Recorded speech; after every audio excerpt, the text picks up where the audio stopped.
जय शिवराय मित्रांनो. तर आज आम्ही आलोय राजगड किल्ल्यावर आणि हा राजगड किल्ला म्हणजे स्वराज्याची पहिली राजधानी म्हणून ओळखला जाणारा किल्ला. तर जवळपास 25 वर्ष छत्रपती शिवाजी महाराजांनी येथे वास्तव्य केलं. तर या गडाचे रहस्य म्हणजे दोन महत्वाचे रहस्य आहेत. तर छत्रपती शिवाजी महाराजांचे पुत्र छत्रपती राजाराम महाराज यांचा जन्म याच किल्ल्यावर झाला आणि छत्रपती शिवाजी महाराजांची पत्नी सईबाई यांचा मृत्यू देखील याच ठिकाणी झाला. तर असं या किल्ल्याचे महत्व आहे. चला तर मग आपण ट्रेक चालू करूयात. वरती गेल्यावर सर्व स्पॉट तुम्हाला दाखवेल. तर चला मग पुढच्या लोकेशनला.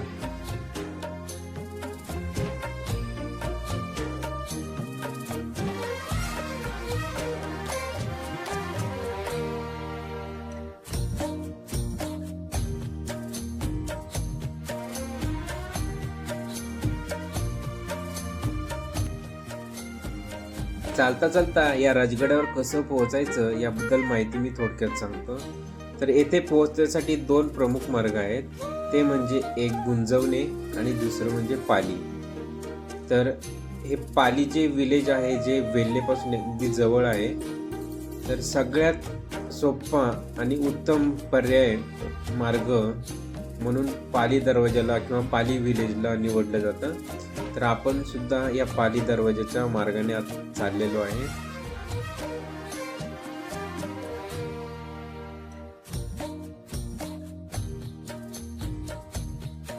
हा आहे पाली दरवाजा.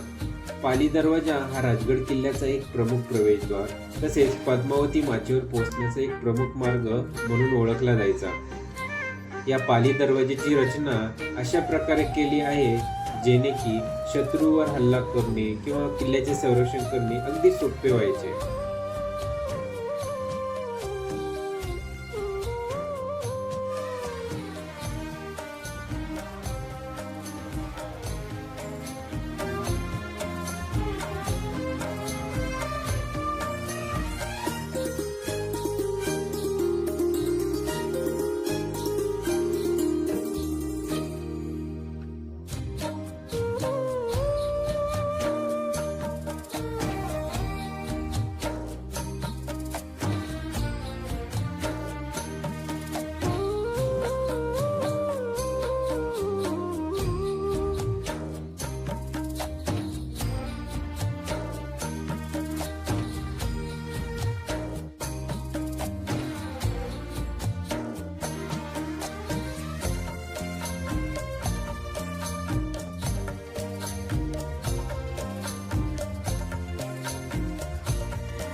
या राजगड किल्ल्यावर 3 प्रमुख माच्या आहेत. त्यामध्ये सुवेळा, संजीवनी आणि पद्मावती. त्यातीलच एक ही पद्मावती माची. पद्मावती माची म्हणजे किल्ल्याचा मध्यभाग असून बाजूलाच एक छान असे मोठे पाण्याचे तळे आहे. थोडेच पुढे गेल्यानंतरला पद्मावती देवीचे मंदिर लागते.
हीच ती वाट जिथून आपण बालेकिल्ल्यावर पोहोचतो.